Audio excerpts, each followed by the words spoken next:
No player in football history has won more championship rings than Charles Haley, a major figure for two of the league's marquee franchises in the 1980s and 1990s. The 49ers drafted Haley in the 4th round of the 1986 draft, and he would go on to lead San Francisco in sacks in each of his first 6 seasons. He's looking, he's going to run, he's sacked. Haley had him. And capture a pair of Super Bowl titles. In 1992, Haley was traded to Dallas and moved to defensive end. That speed rush of Haley, he just went right around the house. But the results were the same. Haley would win 3 more Super Bowl titles with the Cowboys. And Dallas, your Cowboys are world champions again. Becoming the only player to win 5 championships in the modern era.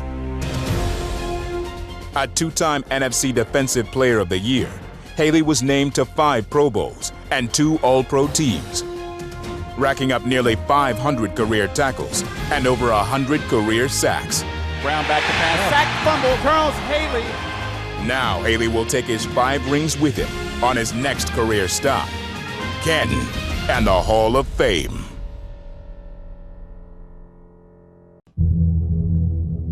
They've been playing this game for a long time, and no other player on the planet has won 5 Super Bowl rings.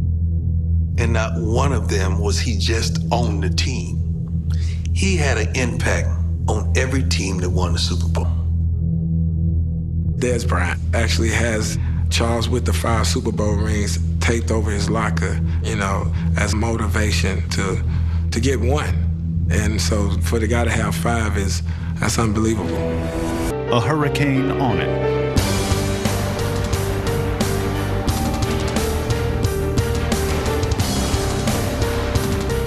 I don't know if there was a player that was as dominant and as scary as Charles Haley. Pressure by Haley, and the ball slips out of his hands. It's picked up by Haley. He goes into the end zone. He was quick. He was explosive. His speed to power was just amazing. Charles Haley, he's just a big play man all over the field. He's a killer is what he is. A quarterback had to understand, Charles is coming. If he don't hit you, he's going to get a pressure. He's going to get close. He's going to disrupt you. Haley coming underneath. He throws the ball. It's picked up. Charles Haley. He is as disruptive as a hyperactive child. The ball is bad. But there's just no question. He's a Hall of Fame player. In a 12-year career with the 49ers and Cowboys, he had over 100 sacks, and his teams won 8 division titles. Most of all, friend and foe alike were painfully aware of him. I love the guy. In 1993, the Cowboys started the season without Pro Bowler Emmitt Smith because of a contract dispute. They lost their first 2 games. Hurricane Haley erupted. I was the first one in the dressing room, but Charles was right behind me and said, we're trying to defend the world championship with a rookie running back. And we got one of the greatest ever sitting at home watching it on TV. When he did, he took his helmet and threw it in my direction. And it was about 2 feet from where I was standing in the dressing room. Guess what? I put it all out there. I'm gonna break that wall down because I want to win. 3 days later, Smith was signed. Are you happy? And the Cowboys went on to another Super Bowl. When we first got him, you could see that he had that ability. And I think the most important thing is that you could see that he cared every day. You better put something in front of him to allow him to know that it mattered. The more that he felt that it mattered to him, the more that he felt that he could contribute to our team. The 4th-round draft pick had 12 sacks in his rookie year. And it's Charles Haley out of little James Madison, who has already made a big mark in San Francisco. I think he's one of the best young football players to come around in a long time. When his motor's going, you can't stop him. And Sims, Charles Haley got him.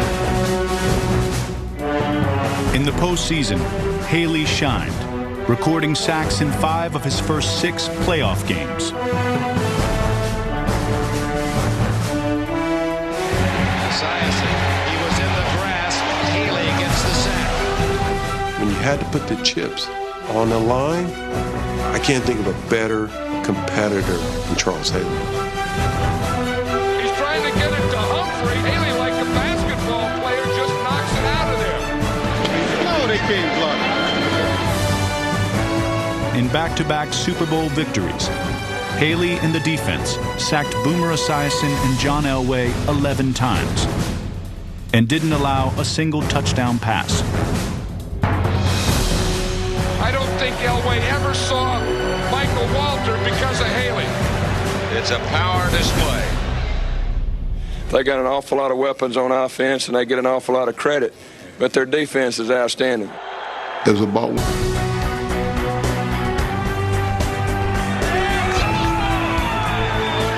6 weeks after back surgery, Haley started in Super Bowl 30. When it was on the line, he was going to play. 50% of Charles Haley was better than anything else.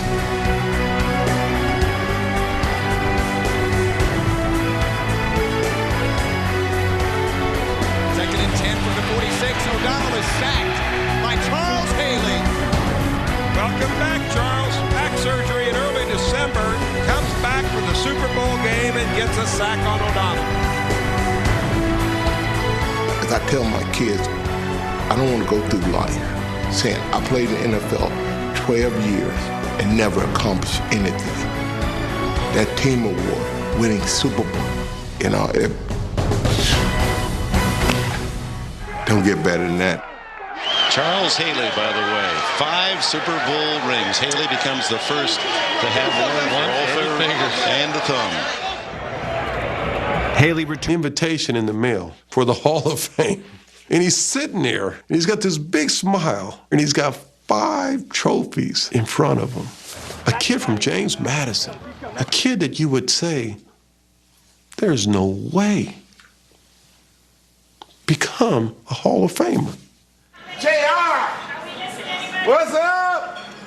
After an 11-year wait, Charles Haley added another chapter to his football life by making the Hall of Fame. The issue is there was a love-hate relationship, mostly hate, between Charles and the media. And I think that's the reason why it took Charles so long to get into the Hall of Fame. Yes. Am I going to get one of these tonight? You doing, baby? Am I going to get one of these? Am I going to get one of these? For the Hall of Fame to take this long to put Charles Haley in is absurd. Well overdue. It's about time. I'm just praying about his speech. I'm extremely proud. I don't think anybody that I know of deserves to be in the Hall of Fame more than Charles Haley. No player in football history has won more championship rings than Charles Haley, a major figure for 2 of the league's marquee franchises in the 1980s and 1990s. The 49ers drafted Haley in the 4th round of the 1986 draft, and he would go on to lead San Francisco in sacks in each of his first 6 seasons. He's looking, he's going to run, he's sacked. Haley had him. And capture a pair of Super Bowl titles. In 1992, Haley was traded to Dallas and moved to defensive end. That speed rush of Haley, he just went right around the house. But the results were the same. Haley would win 3 more Super Bowl titles with the Cowboys. And Dallas, your Cowboys are world champions again. Becoming the only player to win 5 championships in the modern era. A 2-time NFC Defensive Player of the Year, Haley was named to 5 Pro Bowls and 2 All-Pro teams, racking up nearly 500 career tackles and over 100 career sacks. Brown back to pass. Sack, fumble, Charles Haley. Now Haley will take his 5 rings with him on his next career stop, Canton and the Hall of Fame.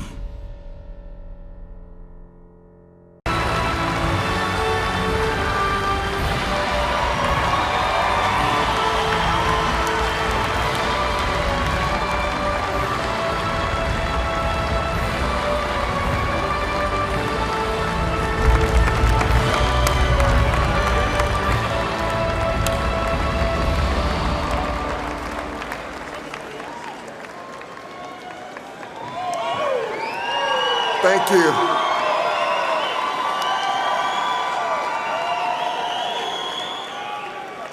I like to thank God for making this moment, making this a special moment for me. I like to also thank the class of 2015. You know, Mr. D, we were talking in the back, and I had this written down to tell that story that he just told. So now I got to change it, you know. But I like to thank Mr. D for these kind words, for stepping up to be the greatest owner that I ever played for. He was passionate. He was very passionate about his team. He's done so many great things for me. And I want to tell you one of the greatest things he did for me. He took me down to Pebble Beach, guys, to play golf. You know I don't know how to play golf, right? So I'm driving a golf cart around, and I drive the golf cart up on the green, okay? Eddie, Ronnie, Joe, all them guys, they laughing at me, okay? Some guy flying behind us going like, get off the green. I'm going like, what is he talking about? So I go to the next hole. I drive up on the green. So then, you know, I said, man, if this guy comes and opens his mouth again, I'm gonna knock him out. So I started to turn around then, Eddie and them go, hey, you can't drive up on the green. I said, all the is green.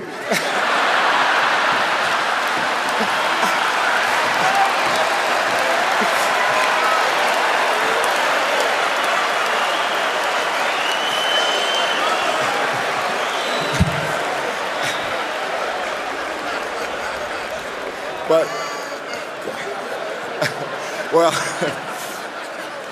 well, you know, and also, you know, the thing about when you're thinking about Hall of Famers, you think about winning. Mr. D, he won 5 Super Bowls.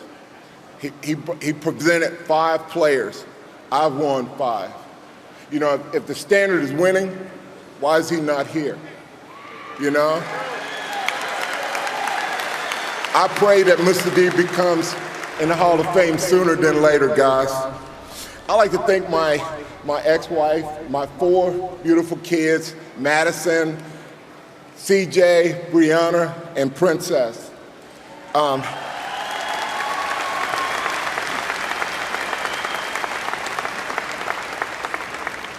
Karen, in 1988, she diagnosed me with manic depressive. And I thought she was just a group of guys that wanted to always put me in this box. So we had problems after that. And I never really listened, nor did I step up to the plate and do something about it. My life spiraled out of control for years. But today, guys, I get to go back into the locker room to my teammates and tell them, guys, the mistakes that I made. And that the only way that you can grow is that you gotta ask for help. I walked in the league.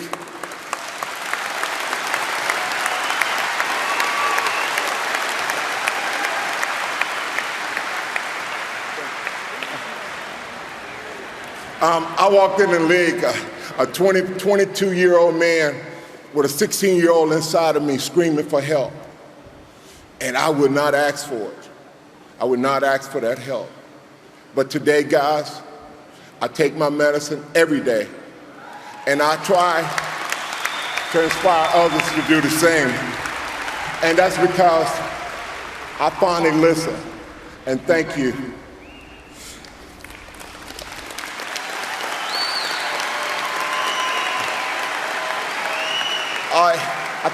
My mom, Virginia Haley, she's here. Mom, would you stand up?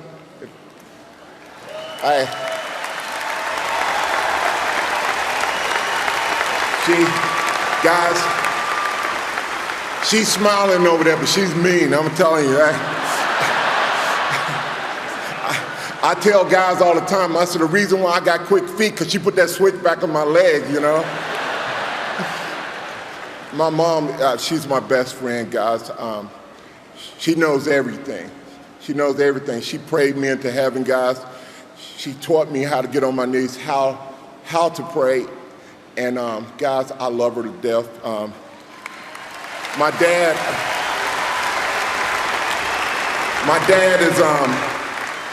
had both his legs amputated, guys, and he couldn't make it here today. But he's always setting examples for me and my family because, you know, he doesn't let that hold him back. He's a true champion, a true warrior. And I like to thank my four brothers, George, Lawrence, David, and James. The reason why I'm thanking these guys, because they beat me up all the time. They would not pick me to play on any of the games. So, you know, they would always call me clumsy and Bigfoot. And guys, I used to go to church praying that they get hurt, fall out. So it never happened, so I changed my prayer. I said, God, give me something to be great at. And it was football. And then, you know what? The rabbit got the gun then.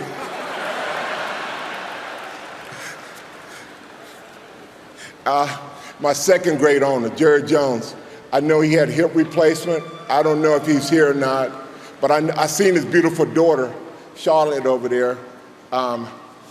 You know what, guys?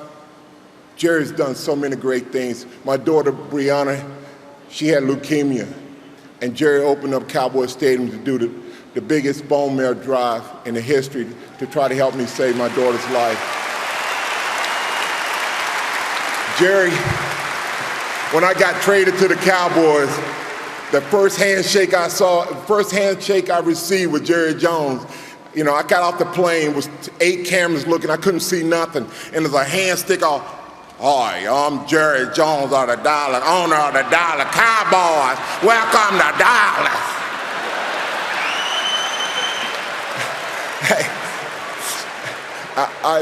And guys, it was a 5-minute ride to the hotel. It took an hour and a half. I know everything he ever done his whole life.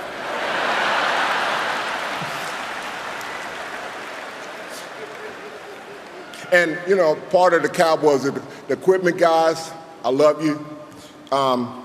You know, and now, guys, my teammates. Well, I got a lot of teammates. Carol Roberts, thank you so much. And you're a special friend with a heart of gold. My best friend Andrew, hey, you pulled me out of depression a lot of times, man. I love you, man. And your sweet daughter Mia, my head coach in college, Chalice McMillan, his wife, Stan. Stand up, coach. Guys, he should have took me home the day I walked in. I was hell on wheels.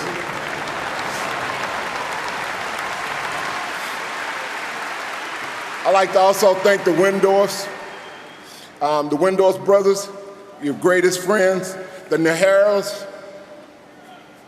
And guys, I had the greatest coach ever, Bill Walsh. He's a Hall of Famer, but guys, he was more to me. He followed me my whole career. You know, I used to go to Stanford while he was the head coach. He would stop and come over and listen to me whine. And guys, at that moment where I didn't know whether to stay or go, he would not help me out make that decision. And I'm still mad at him about that, but I'm gonna get over that. But, you know, 2 days before he died, he called me, still asking me, what can I do to help you? And, you know, I will always love him with all my heart, guys. He was really special to me. And George Seifert, a great coach. Jimmy Johnson, a warrior, Zulu. And then the best player coach ever, Barry Switzer. My God, guys, he's a hoot. I really loved him, man. And my position coaches, Bill McPherson and Coach Hart. Coach Hart took me out on the field, guys, the first day I got in camp. And he kept me out there hours, guys. He taught me how to be a pass rusher. He slapped me upside the head, too, a couple times, guys. So, but Coach Hart is right here, guys. Because of him, I'm here today, guys. Because of Tommy Hart, I'm here today.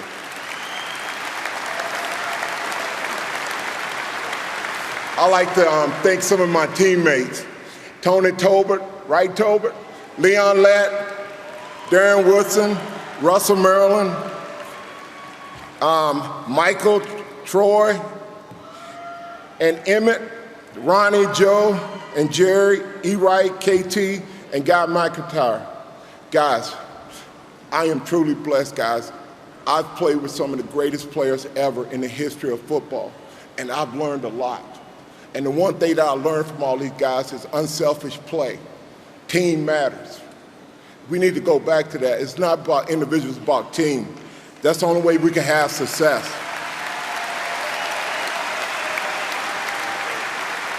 Well, in closing, guys, I like to say one thing is, you know, I used to read 2 books in the Bibles all the time, guys. It was Psalms. And because King David, you know, when he said, I walk through the valley of shadow of death, I shall fear no evil. I always thought everybody was against me. So that was, and he was the first warrior in the Bible too. So, you know, I used that. And then Job, conviction. Hey, he was a rock. He would not be moved. And that's the way I feel about football, guys. When I step out on that field, guys, I was determined to be the best every play. Not some plays, but every play. Guys, thank you so much.